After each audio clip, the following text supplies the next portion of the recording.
কি করে না বিশ্বাস করে একটা জিনিস কিনবো আমি মানুষের আজকাল বড় তো পছন্দ কিচ্ছু নাই শখ করে নিছি এই খাবো পাইতে নিয়ে যায় দেখি কি আর অবস্থা পাগল না দাদা সুস্থ মানুষ আরে বেটি কারে পাগল করেন আপনি আপনি তো একটা সুস্থ মানুষ আপনি বকবকাতে গেছেন আরে ভাবি আমি গেছিলাম ওই বাজারও আমার পোলা আমার মেয়ে কালকে থেকে কাঁদিতেছে আব্বা আমি কমলা খামু আমি কমলা দোকানে গেছি কমলা তো কিনছুনি দেনকে কমলা দোকানে গেছি আমার এটা খাওয়াইছে সুন্দর চিনির মতো মিষ্টি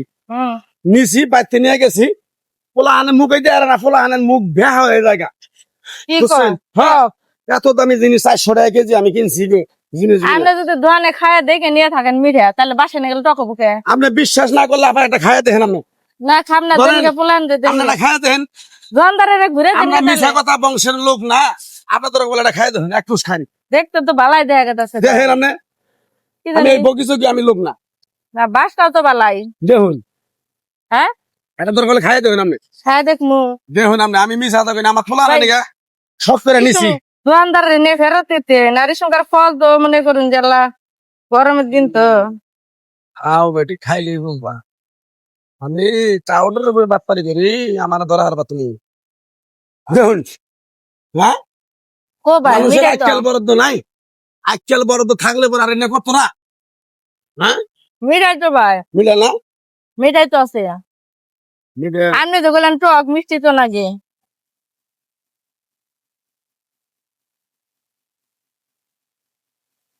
ভাই ও মিঠাই তো নাকি কিন্তু মাথা ঘুরতেছে আমার খাই না কি করে বেশি মিঠা মাথা ঘুরে হঠাৎ করে দেশি ফল খাইছেন না বেগুন খেতেন ধরুন আহুন আমার নাকি আহুন মাথা ঘুরতেছে কমলা চেক করবা যায় না আমার মাথা মুথা গুলে গেছে গা বাবা কোন নিয়ে যায় না মারে এই যে বহুন বহুন মাথা ঘুরিতেছে ভাই মাথা করে আছে বহুন আপনি আমি যাবো রাস্তা পারো মু গাড়ি দুটমু সমস্যা নেই আপনি নাস্তা করে একটু মাথা কমলা আপনি কোন মিঠা নাই মিঠা তো মেলা হয়ে পড়ুন নাস্তা করে নো আল্লাহ মাথায় হয়ে পড়ুন তো হয়ে পড়ুন মাথা মধ্যে ঘুরিতেছে ভাই বই তো থাকাই নে তাহলে বাহালি কথা স্যার ও বাপ রে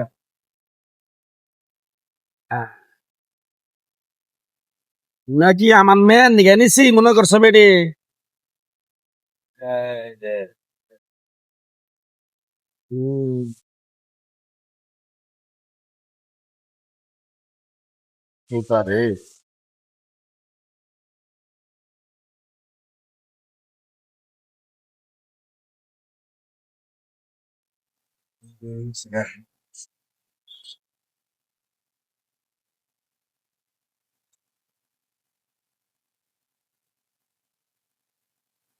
তো যাই হোক ভিডিওটা যারা এতক্ষণ দেখলেন আশা করি আপনারা বুঝতে পারছেন এটা কিন্তু একটা সচেতনমূলক কন্টেন্ট ছিল আমরা সবসময় সবাইকে সতর্ক করার চেষ্টা করি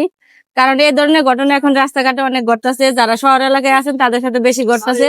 কারণ রাস্তাঘাটে আপনি যখন চলাচল করবেন দেখবেন অপরিচিত মানুষ আপনার সাথে এমন ভাবে মিশার চেষ্টা করবে যেন আপনি তার সাথে মানে কথা করতে বাধ্য হন এমন ভাবে কথা বলবে আপনার সাথে তারপরে দেখবেন যে একটা সময় আপনার একটা কিছু খাওয়াইবে বা একটা ঠিকানা জিজ্ঞেস করবে বা কোনো কিছুর মাধ্যমে যে কিছুর মাধ্যমে হোক আপনাকে তার বশ করবোই এমনকি আপনার কাছ থেকে প্রতারণা করে সবকিছু নিয়ে যাওয়ার চেষ্টা করব তো বিশেষ করে আপনাদের কাছে একটা অনুরোধ রইলো যে আপনারা রাস্তাঘাটে চলাচল করার সময় অবশ্যই অপরিচিত মানুষের হাত থেকে দেওয়া কিছু খাবেন না এমনকি কাউকে বিশ্বাস করবেন না কারণ বর্তমানে এরকম প্রতারকের কিন্তু অভাব নাই তো ভিডিওটা ভালো লেগে থাকলে অবশ্যই আপনারা শেয়ার করে সবাইকে সতর্ক করার চেষ্টা করবেন আর সবসময় আমাদের পেজটা ফলো করে সাথে থাকবেন আমরা আরো শিক্ষামূলক কিছু ভিডিও আপনাদের সামনে নিয়ে আসবো